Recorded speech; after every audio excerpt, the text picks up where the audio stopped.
لله رب العالمين والصلاة والسلام على رسوله النبي الكريم سيد الأنبياء والمرسلين وعلى آله وصحبه أجمعين. أما بعد فأعوذ بالله من الشيطان الرجيم. بسم الله الرحمن الرحيم. اليوم أكملت لكم دينكم وأتممت عليكم نعمتي ورضيت لكم الإسلام دينا. صدق الله مولانا العظيم وبلغنا رسوله النبي الكريم الأمين.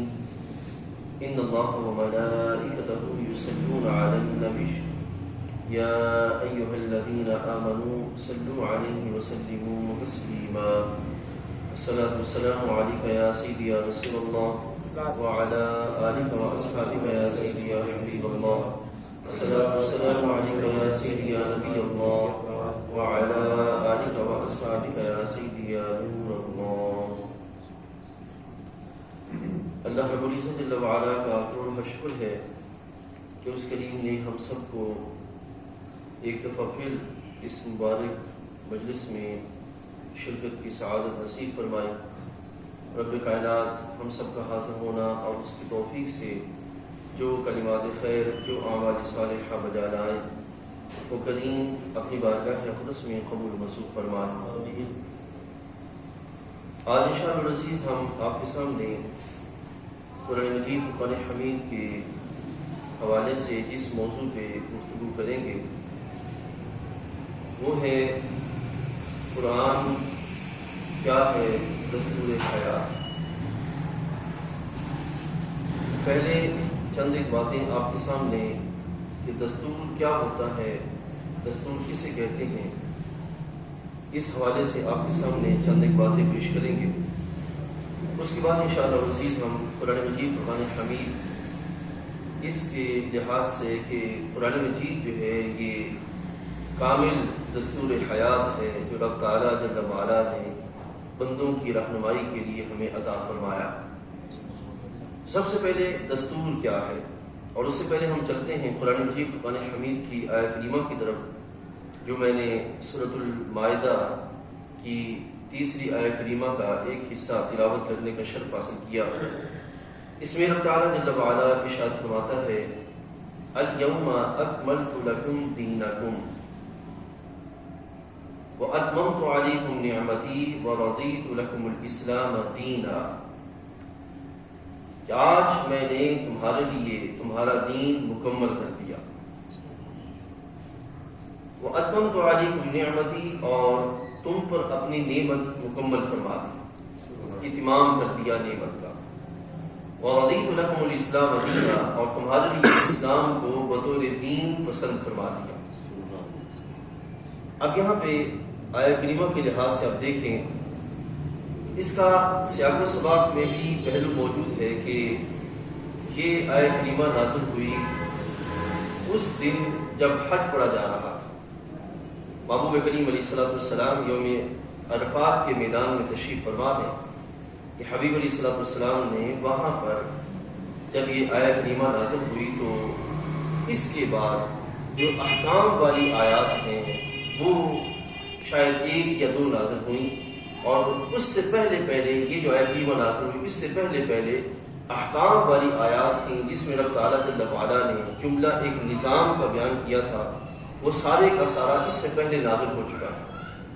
لہذا یہ آیت کریمہ جس دن نازل ہوئی وہ دن دو جہتوں سے اپنے اندر خوشی سمائے ہوئے تھا.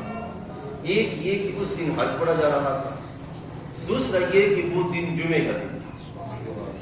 اس لحاظ سے وہ دن اپنے اندر دو طرح کی خوشی سمائے ہوئے تھا. لہذا وہ ایک مکمل الگ پہلو ہے. ہم اصل موضوع کی طرف بڑھتے ہیں. رب تعالیٰ جل وعلا فرماتے ہیں الیوم اکملت لکم دینکم.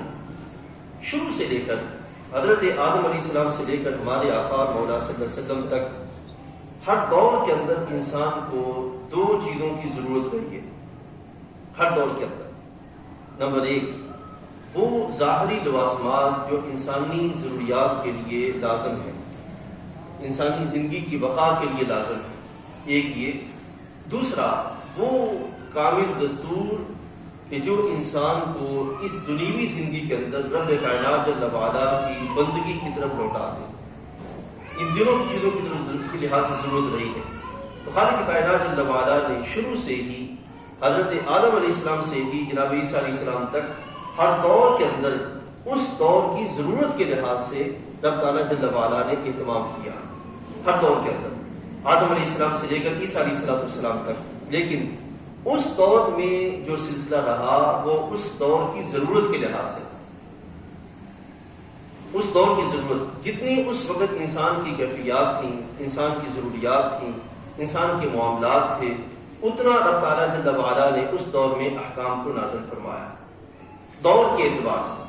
ٹھیک، وہ جو کچھ اتارا گیا وہ اس دور کے اعتبار سے کامل تھا، اس دور کے اعتبار سے کامل تھا جو کہ انسانی ضرورت کو اس وقت پورا کرنے کے لیے کافی تھا. وہ خالق کائنات جل وعلا نے اس دور میں اتارا. اب وہ جو اتارا گیا وہ اس دور کے لحاظ سے دستور تھا جو رب تعالیٰ نے اس دور کے اعتبار سے اتارا، جو اس دور کی ضرورت کو پورا کر رہا تھا. اب اس ضرورت میں دو چیزیں آتی ہیں، یہ بھی رک کے سنتے جائیے. اور وہ دو چیزیں کیا ہیں؟ ایک ہے کہ اس کائنات کے اندر بندے کو اس بات کی حقیقت پتہ چل سکے کہ اس کائنات کی حقیقت کیا ہے، میں کون ہوں، اس کائنات کا خالق کون ہے، یہ کائنات کیسے چل رہی ہے. اگر میری اس کائنات میں کوئی حیثیت ہے تو پھر میرا اس کائنات کے بنانے والے کے ساتھ کیا تعلق ہے، اس کی طرف سے میرے لیے کیا احکام ہے، میرے لیے کیا نظام ہے کہ میں زندگی بہترین طریقے سے چلا سکوں.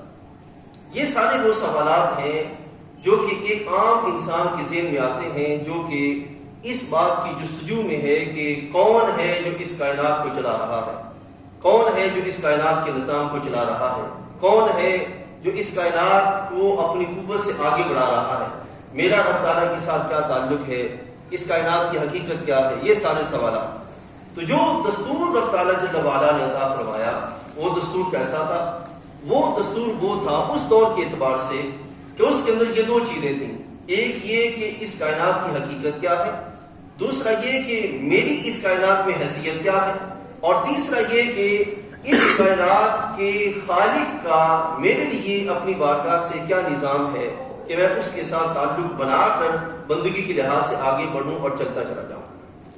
ٹھیک ہے، یہ کیفیت تھی اس دور کے اندر حضرت آدم علیہ السلام سے لے کر عیسیٰ علیہ السلام تک. تو میں نے عرض کیا کہ ہر دور کے اندر آپ قرآن مجید فرقان حمید میں 19واں پارہ پڑھیں. 19ویں پارے کے اندر مختلف انبیاء علیہ السلام کے احوال آتے ہیں. ان مختلف انبیاء کرام علیہ السلام کے احوال کے اندر مختلف تذکرے آتے ہیں کہ کس نبی علیہ السلام کے دور میں کیا احکام نازل ہوئے، کس نبی علیہ السلام کے دور میں کیا احکام نازل ہوئے.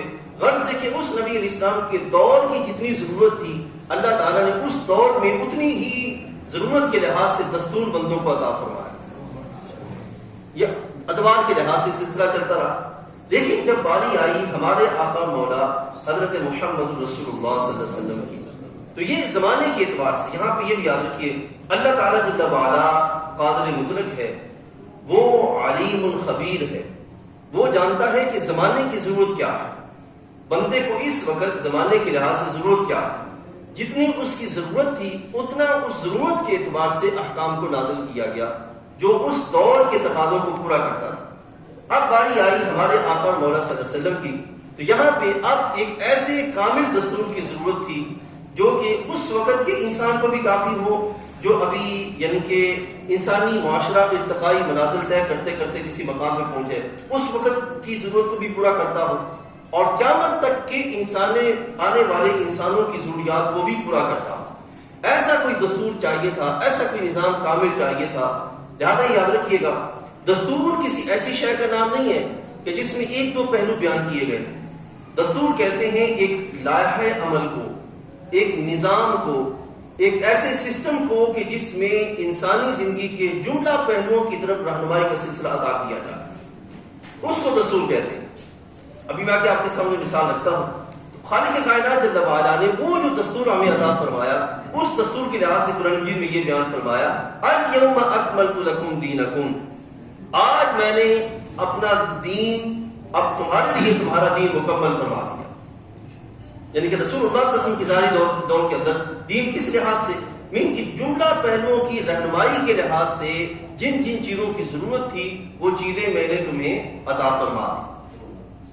جملہ پہلوؤں کے لحاظ سے جن احکامات کی ضرورت تھی وہ احکامات عطا فرما دیے، عقائد کے اعتبار سے ہوں یا اعمال کے اعتبار سے ہوں، جتنے بھی پہلوؤں کی ضرورت تھی میں نے تمہیں عطا فرما دی. اليوم اکملت لکم دینکم واتممت علیکم نعمتی، اور نعمت تم پر اپنی پوری کر دی. اب کون سی نعمت پوری کی؟ توفیق کے اعتبار سے، نظام کے اعتبار سے یہ نعمت میں نے تم پر پوری کر دی. پہلے کیا کیا؟ تمہارے پر دین مکمل کر دیا. دوسرا کیا کیا؟ نعمت مکمل کر دی، توفیق کے اعتبار سے، نظام کے اعتبار سے. اور تیسرا کیا؟ وَرَضِيتُ لَكُمُ الْإِسْلَامَ دِينًا. پہلے کیا فرمایا؟ أَكْمَلْتُ لَكُمْ دِينَكُمْ، دین مکمل کیا. پھر آگے شاید فرمایا کہ جو دین مکمل کیا اس دین کا نام کیا ہے؟ وَرَضِيتُ لَكُمُ الْإِسْلَامَ دِينًا، کہ جس دین کو میں نے تمہارے لیے بطور نظام پسند فرمایا ہے وہ دین کوئی اور نہیں ہے بلکہ دین اسلام. اسی کو رب تعالیٰ ایک دوسرے کا ارشاد فرماتے ہیں ان الدین عند اللہ الاسلام، کہ اللہ کے نزدیک جو دین ہے وہ دین اسلام. لہذا دین ایک ایسے کامل نظام کا نام ہے، ایک ایسے کامل دستور کا نام ہے، ایک جامع نظام حیات کا نام ہے، ایک لائحہ عمل کا نام ہے جس کے اندر انسان کی ساری زندگی کا رہنمائی کے لحاظ سے احاطہ موجود ہو، سارے پہلوؤں کے اعتبار سے. لہذا میں یہاں پہ ایک بات رک کے آپ کے سامنے عرض کروں، پھر ہم آگے بڑھتے ہیں. دین اسلام، نظام اسلام، نظام مصطفیٰ، نظام اسلامی، نظام حیات، اسلامی نظریہ حیات، یہ سارے الفاظ ایک دوسرے کے مترادف ہیں. یہ سارے الفاظ کیا ایک دوسرے کے مترادف ہیں. مثال کے طور پر ہم یہ کہیں کہ قرآن مجید کتاب ہدایت، ٹھیک ہے، اگر آپ اس طرح چلیں کہ اسلام بطور نظام حیات، اس طرح چلیں، یا اسلام بطور نظام جو دستور حیات، اس طرح چلیں، یا اسلام بطور نظام مصطفیٰ، اس طرح چلیں، تو یہ جتنے بھی الفاظ بنیں گے یہ سارے کے سارے الفاظ ایک دوسرے کے مترادف ہیں. حقیقت اس کی کیا ہے؟ حقیقت یہی ہے کہ یہ ایک ایسا کامل لائحہ عمل ہے، ایک کامل نظام حیات ہے جو رب تعالیٰ جل وعلا نے بندوں کو ہدایت کے لیے اپنی بارگاہ سے عطا فرمایا.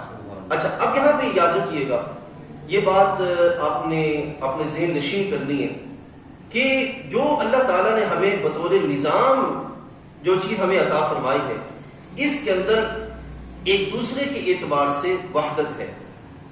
ہر نظام اپنی ذات کے ساتھ اپنی ذات میں کامل بھی ہے، اور وہ نظام، ہر ایک نظام دوسرے کے ساتھ جڑا ہوا بھی ہے، ایک دوسرے کے ساتھ تضاد نہیں ہے، ایک دوسرے کے ساتھ جو ہے وہ ایسی کیفیت نہیں کہ ایک اپنی جگہ پہ آزاد کھڑا ہو اور دوسرا اپنی جگہ پہ آزاد کھڑا ہو اور دونوں ایک دوسرے کے ساتھ ٹکراؤ کی کیفیت میں ہو. ایسا معاملہ نہیں، بلکہ شریعت مطہرہ نے جملہ پہلوؤں کے لحاظ سے ہمیں جو رہنمائی عطا فرمائی ہے، ابھی میں اس کی آپ کے سامنے مثال رکھتا ہوں. جملہ پہلوؤں کے لحاظ سے جو رہنمائی فرمائی ہے وہ پہلو اپنی ذات میں بھی مکمل ہے، نمبر ایک. نمبر دو، وہ پہلو دوسرے پہلوؤں کے ساتھ بھی اس طرح جڑے ہوئے ہیں کہ دونوں کو اگر صحیح طریقے سے دیکھا جائے تو نظر آتا ہے کہ یہ کسی ایک منزل کی طرف، کسی ایک مقصد کی طرف رواں ہے. اب مثال دیتا ہوں میں آپ کو، ذرا سوچئے، ہم اگر انسانی زندگی کی طرف دیکھیں، انسانی جسم کی طرف دیکھیں، ہم دیکھیں گے کہ ہمارا سر میں باقاعدہ آپ کو ایک دماغ نظر آئے گا، ٹھیک ہے. اس دماغ وہ اپنی ذات میں ایک کامل سسٹم ہے، ٹھیک. اس طرح اس کے بعد سر میں نیچے آئیں، آنکھیں دیکھیں، یہ اپنی ذات میں کامل ایک نظام ہے. اسی طرح کانوں کی طرف دیکھیں، یہ اپنی ذات میں کامل نظام ہے. اسی طرح زبان اور منہ کی طرف دیکھیں تو یہ ایک مکمل نظام ہے. اس طرح جو ہم پڑھتے چلے جائیں گے ہمیں مختلف جگہوں پر مکمل نظام اپنی جگہ پہ کام کرتے ہوئے نظر آئیں گے. لیکن ساتھ آپ یہ بھی دیکھیں کہ یہ نظام ایسے نہیں ہے کہ یہ نظام ایک دوسرے سے ٹکرانے والے ہوں، یا نظام ایک دوسرے سے متضاد کیفیت میں ہوں، یا ایک دوسرے کے مقابلے میں کھڑے ہوں. نہیں، اپنی اپنی جگہ پر کامل طریقے سے کام کرتے ہوئے باہمی ایک دوسرے کے ساتھ جڑے ہوئے ایک مقصد کی تکمیل کی طرف بڑھتے ہوئے نظر آتے ہیں. اور وہ مقصد کیا ہے؟ مقصد یہ ہے کہ انسانی زندگی کی بقا کے لیے کام کرنا. یہ مقصد ہے جس کی طرف یہ جو ہے وہ نظام، ہمارا سارے کا سارا جسم جو ہے وہ نظر آتا ہے. ایسے ہی اگر آپ دیکھیے اور غور کریں، جب بھی کوئی حکومت بنتی ہے یا کوئی ملک حاصل کیا جاتا ہے اس ملک کے اندر ایک طبقہ کے لوگ نہیں ہوتے. جو بزرگ ہیں وہ سمجھیں گے، یا آپ بھی اب جو عملی زندگی میں جو ہیں وہ سمجھیں گے کہ زندگی کے اندر اگر انسان کی شخصی زندگی، فرد واحد کی زندگی دیکھی جائے تو وہ اپنی زندگی کے اندر ایک ہی جگہ پہ بیٹھ کے کام نہیں کر رہا ہوتا. وہ زندگی کے مختلف پہلوؤں پہ کام کر رہا ہوتا. ٹھیک ہے، ایک مقام پر وہ باپ کی حیثیت سے ہے، دوسرے مقام پر وہ استاذ کی حیثیت سے ہے، یا تیسرے مقام پر وہ ایک عامل مزدور کی حیثیت سے ہے. اس طرح اس کے مختلف پہلو ہیں. لیکن آپ دیکھیں کہ یہ جب ایک استاذ کی حیثیت سے ہے تو وہ ایک مکمل نظام کے تحت کام کر رہا ہے، یا ایک مکمل نظام بن کے کام کر رہا ہے. اسی طرح مزدور کی حیثیت سے ہے تو وہ مکمل نظام بن کے کام کر رہا ہے. یہ ہماری عملی زندگی کے جدا جدا حصے ہیں. لیکن شریعت مطہرہ نے جو ہمیں نظام عطا فرمایا، اس کی خاصیت یہ ہے کہ یہ ان حصوں کو ایک دوسرے سے ٹکراؤ کی کیفیت نہیں لاتی، نہ ہی ایک دوسرے سے جو ذات کیفیت میں کھڑا کرتی ہے، بلکہ ان کو باہم اس طرح جوڑتی ہے کہ یہ نظام آگے بڑھتے ہوئے ایک کامل نظام بن کر آگے منزل کی طرف بڑھتا ہوا نظر آتا ہے. یا آپ کو لے چلے، جب کسی ملک کا دستور بنایا جاتا ہے، اس ملک کے دستور کے اندر مختلف قسم کے طبقات ہوتے ہیں. ٹھیک ہے نا؟ مثال کے طور پر آپ دیکھیے گا کہ ایک طبقہ ہے جو سیاست کو چلا رہا ہے، ایک طبقہ ہے جو اخلاقی نظام کی درستگی کا اہتمام کر رہا ہے، ایک طبقہ ہے جو قانون بنا رہا ہے، ایک طبقہ ہے جو عدلیہ پہ کام کر رہا ہے. غرض ہے کہ یہ مختلف طبقات ہیں. ہر طبقہ اپنی اپنی جگہ ایک جداگانہ حیثیت رکھتا ہے. لیکن اگر آپ دیکھیں، اگر ان کو بالفرض ایک دوسرے سے ٹکراؤ کی کیفیت میں کھڑا کر دیا جائے تو نتیجہ کیا نکلے گا؟ ملک تباہ ہو جائے. تو اس کو اس طرح طبقات کو اپنی ذات میں باقی رکھتے ہوئے اس طرح جوڑا جاتا ہے، باہمی ایک دوسرے کے ساتھ اس طرح ملایا جاتا ہے کہ اپنی جگہ پہ کام کرتے ہوئے بھی نظر آتے ہیں اور ایک دوسرے کے ساتھ باہمی یگانگت کے ساتھ آگے بڑھتے ہوئے بھی نظر آتے ہیں. اور ان سب کا مقصد وحید کیا ہوتا ہے؟ ملک کو صحیح طریقے سے منزل کی طرف لے کے بڑھنا. دستور اسی چیز کا نام. ٹھیک ہے. اسی طرح میرے بھائی بزرگوں، خالق کائنات جل وعلا نے ہمیں جو نظام عطا فرمایا جس کو ہم دین اسلام کہتے ہیں، اس نظام کے لحاظ سے یہ کیفیت ہے، اس میں خالق کائنات نے ایک بنیاد سے لے کر آگے جتنے زندگی کے شعبہ جات ہیں ان تمام تر شعبہ جات کے لحاظ سے رہنمائی عطا فرمائی. اور وہ رہنمائی اس طرح عطا فرمائی کہ بنیاد سے لے کر آخر تک سارے پہلو ایک دوسرے کے ساتھ جڑے ہوئے ہیں، اور وہ سارے کے سارے ایک خاص سوچ کے ساتھ آگے بڑھتے ہوئے نظر آتے ہیں اور اپنی زندگی کا نظام پورا کرتے ہوئے نظر آتے ہیں. یہ ہے دستور حیات جو رب تعالیٰ جل وعلا نے بندوں کو عطا فرمایا. اب میں آپ کو ایک آسان مثال کے ذریعے سمجھاتا ہوں. ذرا سوچئے، انسان کی جو زندگی ہے، ایک وقت ہوتا ہے کہ ایک زندگی ہے اس کی انفرادی زندگی، فرد واحد کی زندگی، اور ایک زندگی ہے جو اجتماعی زندگی ہے. فرد واحد کی زندگی، اجتماعی زندگی. شریعت مطہرہ نے جو ہمیں نظام عطا فرمایا وہ ایسا ہے کہ فرد واحد کی زندگی کو بھی بہترین بناتا ہوا نظر آتا ہے، اور فرد واحد کی زندگی کو بہترین بناتے ہوئے آگے اجتماعی زندگی کے اندر بہتری کی گنجائش پیدا کرتا ہوا نظر آتا ہے. یہ اسلام کی کیفیت سمجھائے نا بات. پہلے یہ کہ ایک فرد انفرادی زندگی ہے اس کو بہترین کرتا ہے، اور انفرادی زندگی کی بہتری کے ذریعے اجتماعی زندگی کو بہتر راہوں پہ چلاتا ہوا نظر آتا ہے. اسلام کا جو دستور ہے، جو اسلام نے ہمیں دستور عطا فرمایا، وہ اس طرح کا، یعنی کہ ایک ہی وقت میں شخصی زندگی کو بھی درست کیا جا رہا ہوتا ہے، اور ایک ہی وقت میں اس شخصی زندگی کی درستی کے ذریعے اجتماعی زندگی کو بھی درست کیا جا رہا ہوتا ہے. اسلام کے اندر یہ خوبصورتی ہے. یعنی کہ ایسا نہیں ہے کہ ایک طبقے کو تو نوازا جا رہا ہے اور دوسرا طبقہ بالکل خالی چھوڑا جا رہا ہے، ایسا ہرگز نہیں ہے.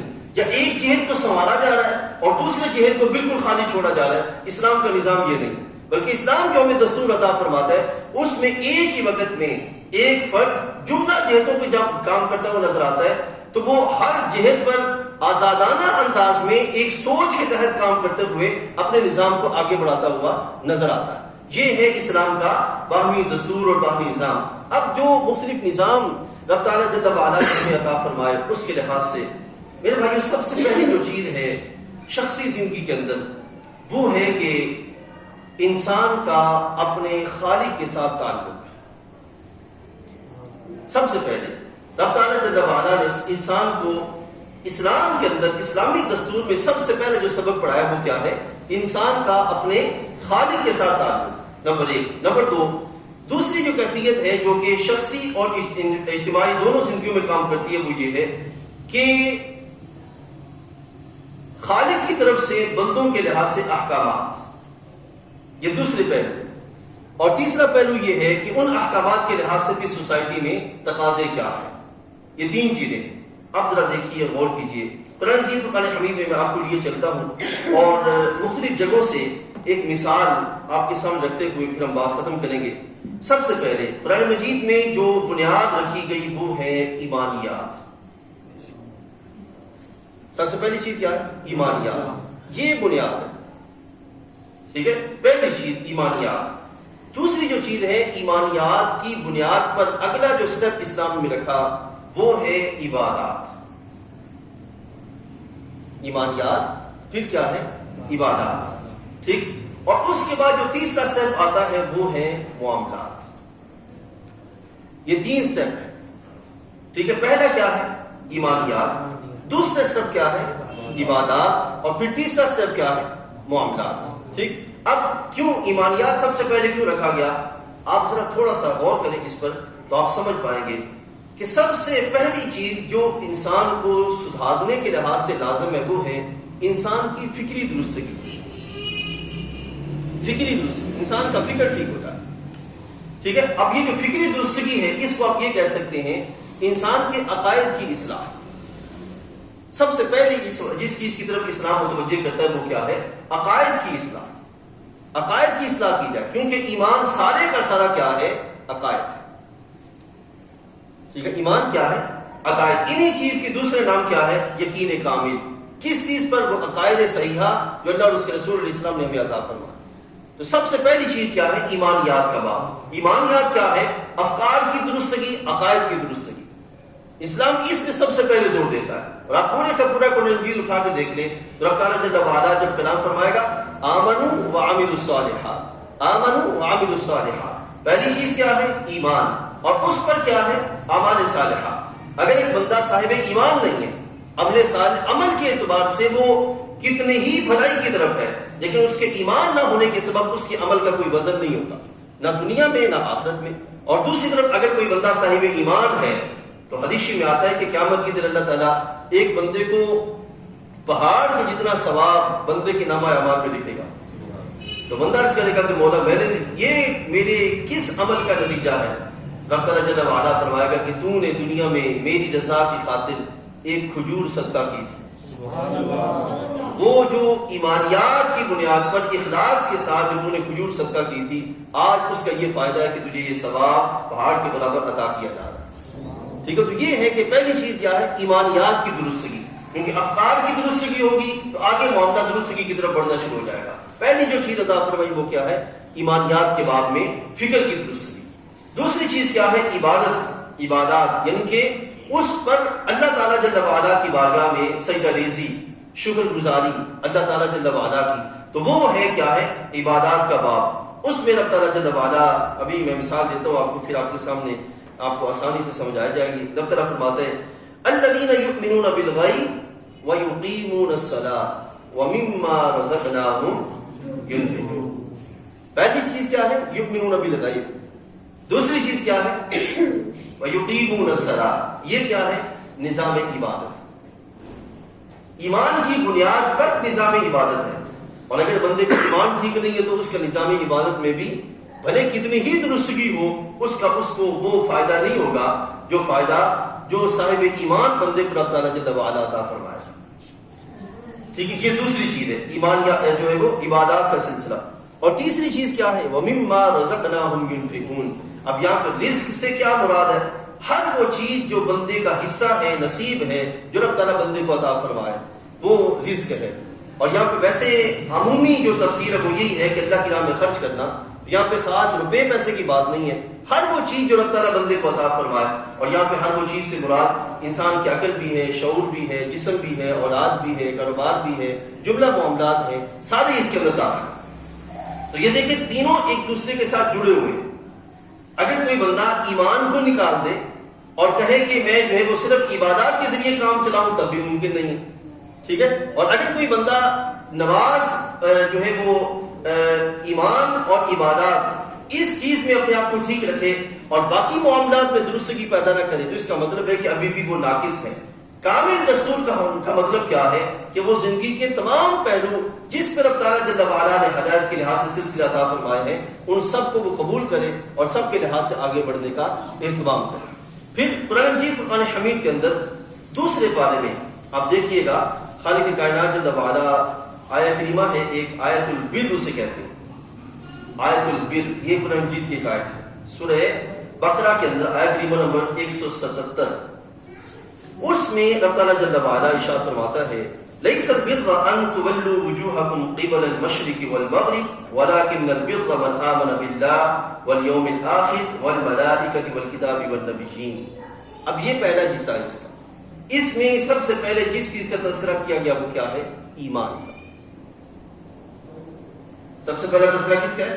ایمان کا. پھر دوسرا آگے وآت المال على حبه ذوي القربى واليتامى والمساكين وابن السبيل. دوسرا وابن السبيل والسائلين وفي الرقاب. دوسرا میں یہاں پہ یہ عرض کروں قرآن مجید میں کئی ایسی آیات آپ کو ملے گی جس میں رب تعالیٰ جل وعلا نے ایک آیت کریمہ میں بہت ساری چیزیں اکٹھی بیان فرمائی. ٹھیک ہے. اور وہ بندوں کی رہنمائی کے لحاظ سے ہیں کہ اس وقت بندے آگے کیسے موجود تھے اور ان کے لحاظ سے رہنمائی کیسے کر دی. اس لحاظ سے سلسلہ رب تعالیٰ کی بارگاہ سے اترتا رہا. اب یہاں پہ رب تعالیٰ جل وعلا نے پہلے ایمان کا تذکرہ فرمایا, اس کے فوراً بعد آت المال مال کی ادائیگی کا ذکر فرمایا, مال کے اللہ کی راہ میں خرچ کرنے کا ذکر فرمایا. اب خرچ کرنے کا کیوں ذکر کیا؟ اس لیے کہ ایمان دل میں اس وقت تک راسخ نہیں ہو سکتا جب تک کاملاً دل میں سے مال کی محبت کو نکال نہ دیا جائے. اس لحاظ سے رب تعالیٰ نے ایمانیات کے باب میں فوراً جس کا تذکرہ فرمایا کیا ہے وآت المال علی حبہ, کہ مال کی محبت کو دل سے نکال دو. پھر کیا ہوگا؟ ایمان تمہاری محبت میں ایمان دل میں راسخ ہو جائے گا. اگلا ایسا کیا فرمایا؟ وَأَقَامَ الصَّلَاةَ وَآتَ الزَّكَاةَ, نماز قائم کرے اور زکات دے. وَالْمُوفُونَ بِعَهْدِهِمْ إِذَا عَاهَدُوا.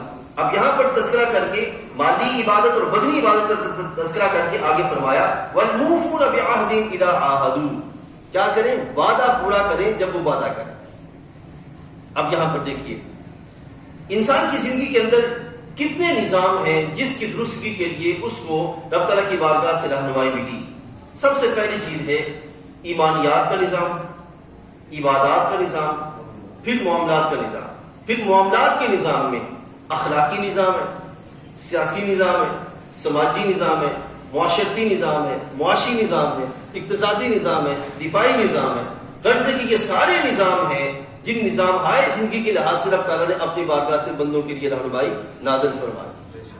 کوئی نظام ایسا نہیں ہے کہ جو انسانی زندگی میں ہو, انسانی دائرے میں ہو اور اس کے لحاظ سے رب تعالیٰ نے بندوں کے لیے اپنی بارگاہ سے ہدایت کا سلسلہ نہ اتارا. کوئی نظام ایسا نہیں. جو دستور حیات جب ہم کہہ رہے ہیں کہ قرآن کیا ہے دستور حیات, تو دستور حیات کا مطلب پھر یہ ہوا کہ زندگی کے جملہ پہلوؤں کے اعتبار سے خالق کائنات جل وعلا نے اپنی بارگاہ سے ہدایت کا سلسلہ بندوں کو عطا فرمایا, ایک لائحہ عمل دیا, ایک کامل نظام عطا فرمایا کہ جس کو سامنے رکھتے ہوئے ہم اپنی زندگی کا زاویہ درست کر سکتے ہیں. تو یہاں پہ فرمایا کہ وَالْمُوفُونَ بِعَهْدِهِمْ, یہ کیا ہے؟ اخلاقیات کی درستگی. وعدے کی پاسداری کیا ہے؟ اخلاقیات کی درستگی. والصابرین فی البأساء والضراء وحین البأس, یہ بھی کیا ہے؟ اخلاقیات کی درستگی. انسان صابر ہو مشکل وقت میں اور تکلیفوں والے حالات میں انسان صبر کے دائرے کو تھام کے چلے.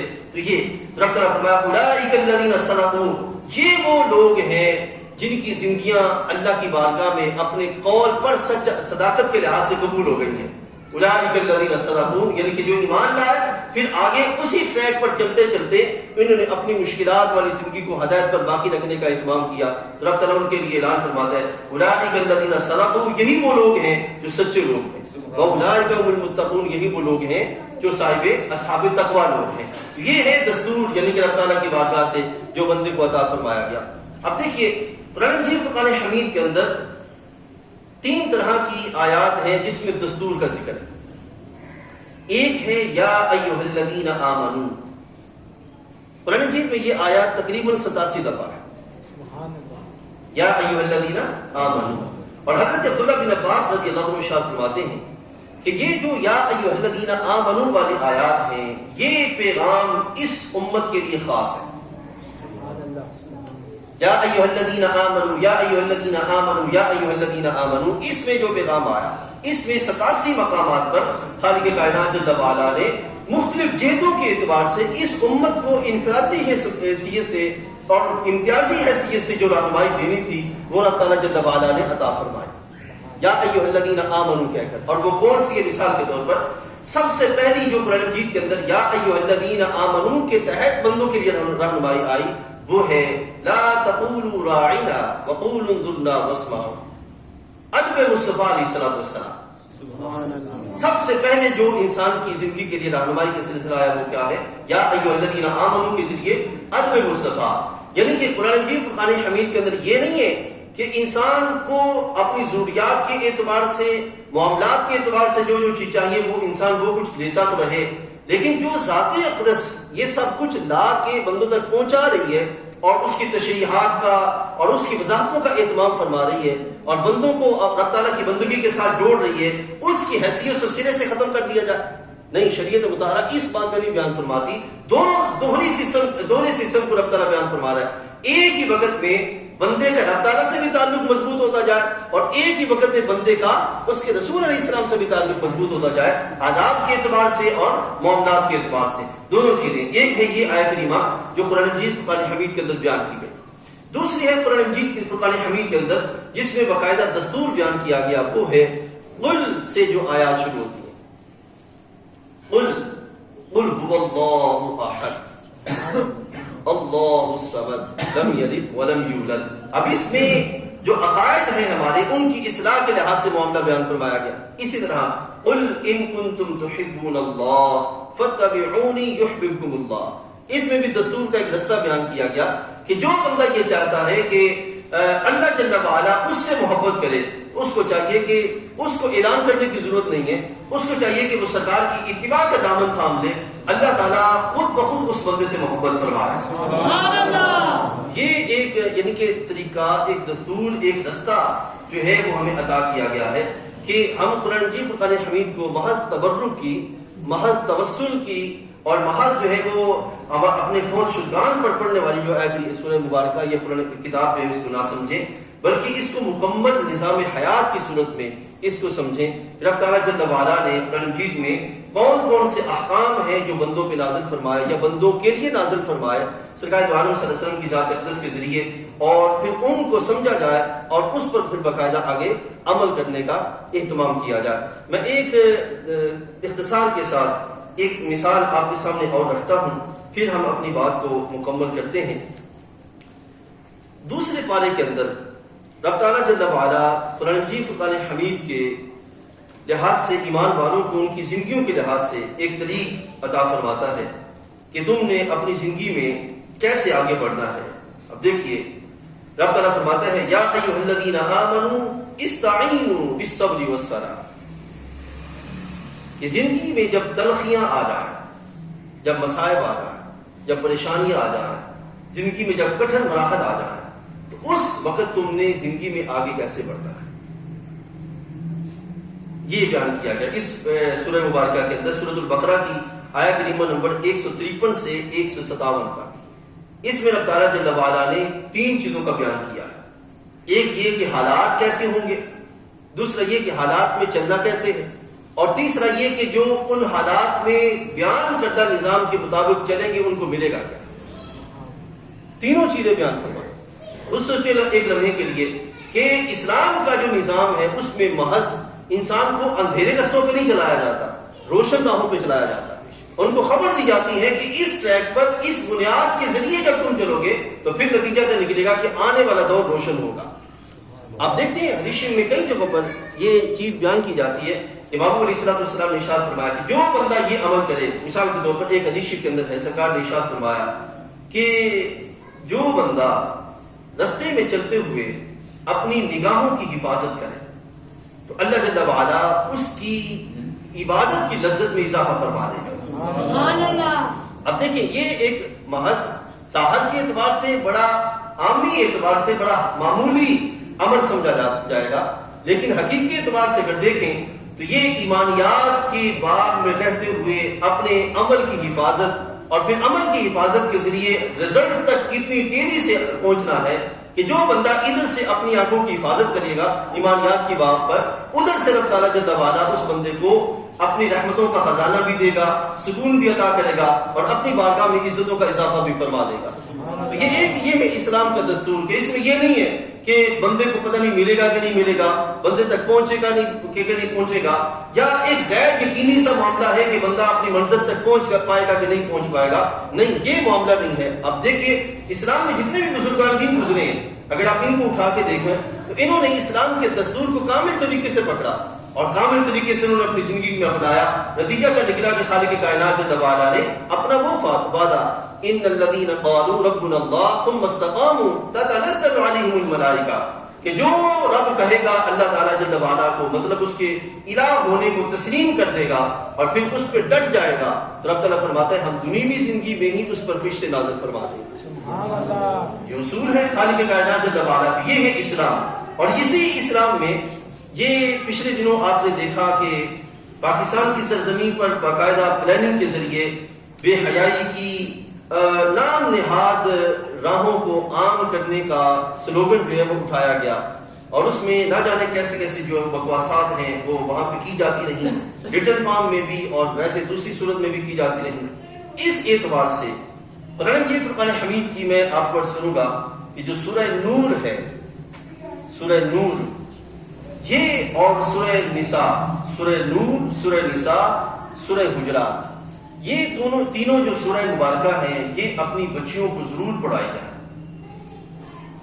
سورہ نور، سورہ نساء اور سورہ حجرات، خاص طور پر سورہ جو نور ہے، اس میں آپ دیکھیے رب تعالیٰ جل وعلا نے باقاعدہ گھروں کی حفاظت کے لحاظ سے، نگاہوں کی حفاظت کے لحاظ سے اور دامن کی پاکیزگی کے لحاظ سے رب تعالیٰ نے باقاعدہ بیان فرمایا۔ اب دیکھیے اللہ تعالیٰ جل وعلا کا انداز کتنا فطرت کا واضح بیان ہے کہ جو بندہ ایک رستے کو پکڑ لیتا ہے لا محالہ دوسرا رستہ اس کو پکڑنا نصیب ہو جاتا ہے، اور جو دوسرے کو پکڑ لے گا پہلے دو اور تیسرے پر وہ خود بخود پہنچ جائے گا۔ اب دیکھیے رب تعالیٰ جل وعلا فرماتا ہے مردوں اور عورتوں دونوں کے لحاظ سے، بسم اللہ الرحمن الرحیم، قل للمؤمنین یغضوا من ابصارہم ویحفظوا فروجہم ذالک ازکی لہم۔ رب تعالیٰ فرماتا ہے حبیب علیہ السلام مومن مردوں کو حکم دو، پہلا جو سب سے پہلا کام ہے وہ کیا ہے؟ یغضوا من ابصارہم، اپنی نگاہوں کو نیچی رکھیں۔ سب سے پہلا حکم اپنی نگاہوں کو نیچی رکھیں۔ اچھا دوسرا پھر حکم کیا ہے؟ وَيَحْفَظُوا فُرُوجَهُمْ، اپنی شرمگاہوں کی حفاظت کریں۔ اچھا دو حکم بیان کرنے کے بعد تیسرا کیا فرمایا؟ ذَلِكَ أَزْكَىٰ لَهُمْ، یہ رزلٹ ہے کہ جب دو پہ عمل کریں گے تو تیسرا کیا ہوگا؟ یہ ان کے لیے ستھرا عمل ہے۔ اب سائیکولوجی کے اعتبار سے بھی دیکھیے، سرکار نے حدیثی میں بھی اس کو بیان کیا کہ نگاہ شیطان کے تیروں میں سے ایک تیر ہے، سرکار کا فرمان موجود ہے۔ اور یہاں پر جو ترتیب ہے قرآن کی وہ دیکھیں، یغضوا من ابصارہم، پہلی چیز کیا ہے؟ نگاہ کی حفاظت، پہلی چیز نگاہ کی حفاظت۔ جب بندہ نگاہ کی حفاظت کرے گا تو خیالات نہیں مچلیں گے، جب خیالات نہیں مچلیں گے تو پھر کیا ہوگا؟ وَيَحْفَظُوا فُرُوجَهُمْ، شرمگاہ کی بھی حفاظت ہو جائے۔ دیکھیں عمل جڑے ہوئے ایک دوسرے کے ساتھ، باہمی ایک دوسرے کے ساتھ متصادم نہیں، جڑے ہوئے، نگاہ کی حفاظت ساتھ ہی شرمگاہ کی حفاظت۔ جب یہ دونوں حفاظتیں نصیب ہو جائیں گے تو آگے کیا فرمایا؟ ذَلِكَ أَزْكَىٰ لَهُمْ، یہ ان کے لیے تزکیہ، پاکیزگی کا سامان۔ اور یہ صرف مردوں کے لیے نہیں ہے بلکہ عورتوں کے لیے بھی۔ رب تعالیٰ فرماتا ہے وَقُلْ لِلْمُؤْمِنِينَ يَغْضُضْنَ مِنْ أَبْصَارِهِنَّ وَقُلْ لِلْمُؤْمِنَاتِ يَغْضُضْنَ مِنْ أَبْصَارِهِنَّ وَيَحْفَظْنَ فُرُوجَهُنَّ وَلَا يُبْدِينَ زِينَتَهُنَّ إِلَّا مَا ظَهَرَ مِنْهَا وَلْيَضْرِبْنَ بِخُمُرِهِنَّ عَلَى جُيُوبِهِنَّ۔ اب آیت کریمہ کا ترجمہ، مسلمان عورتوں کو حکم دیں کس چیز کا؟ یغضضن من ابصارہن، اپنی نگاہوں کو نیچی رکھیں۔ اب نگاہوں کی نیچی میں ایک پہلو ہے حیا کا، حیا رکھیں، نگاہیں نیچی حیا کا پہلو نمبر ایک۔ اب نگاہیں نیچی رہیں گی تو کیا ہوگا؟ یحفظن فروجہن، اپنی شرمگاہ کی حفاظت رہے، خیالات نہیں مچلیں گے تو شرمگاہ کی بھی حفاظت رہے گی۔ وَلَا يُبْدِينَ زِينَتَهُنَّ، اپنا بناؤ نہ دکھائیں، کیا مطلب؟ اپنی خوبصورتی اوروں کے لیے نہ ہو، جس کے لیے ہے شریعت میں اسی کے لیے ہو، ٹھیک ہے، الا ما ظہر منھا، مگر جتنا خود ظاہر ہو جائے، مطلب چہرہ کر لیا، وَلْيَضْرِبْنَ بِخُمُرِهِنَّ عَلَى جُيُوبِهِنَّ، اور اپنے دوپٹے اپنے گریبانوں میں ڈالے جائیں۔ اب یہ کیا ہے؟ شرمگاہوں کی اور پارسائی کی حفاظت کے لحاظ سے اہتمام ہے جو اللہ تعالیٰ جل وعلا نے عطا فرمایا۔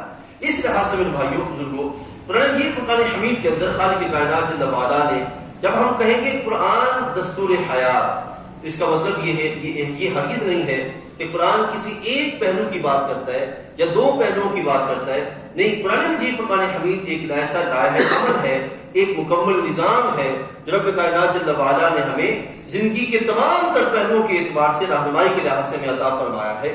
اور پھر یہ ایسا نظام ہرگز نہیں ہے کہ جس میں بے یقینی سا معاملہ ہو یا غیر یقینی سا معاملہ ہو کہ پتہ نہیں منظر تک پہنچ پائیں گے کہ نہیں پہنچ پائیں گے، نہیں، بلکہ خالق کائنات نے اس میں جو کچھ بیان فرمایا ایسا ہے کہ جس کے ذریعے ایک طرف سے چلیں گے تو دوسرا رستہ، جیسا کہ ہم نے پچھلے حدیث میں پڑھا تھا پچھلی نشست میں، کہ سرکار نے ارشاد فرمایا کہ یہ ایک ایسی رسی ہے جس کا ایک سرا مخلوق کی طرف اور دوسرا سرا خالق کی طرف ہے، رب تعالیٰ کی بارگاہ میں ہے، کہ جو اس کو اس طرح پکڑے گا جیسے کہ قرآن و سنت کا اور جمہور کا موقف ہے، تو پھر نتیجہ کیا نکلے گا کہ سیدھا اس کو رب تعالیٰ کی رضا کے پہلو نصیب ہو جائے، اور جو اس سے ہٹے گا تو اس کا نتیجہ کیا نکلے گا کہ وہ بندہ گمراہی کا شکار ہو جائے گا۔ اور پھر تیسرا جو پہلو آج ہم نے آپ کے سامنے بیان کیا وہ یہ ہے کہ اسلام کا جو نظام ہے اس میں یہ ہرگز نہیں ہے کہ بندہ مسجد میں ہو تو بہت بڑا نمازی ہو اور مسجد سے نکلے تو کہے کہ وہ معاملہ مسجد کا تھا یا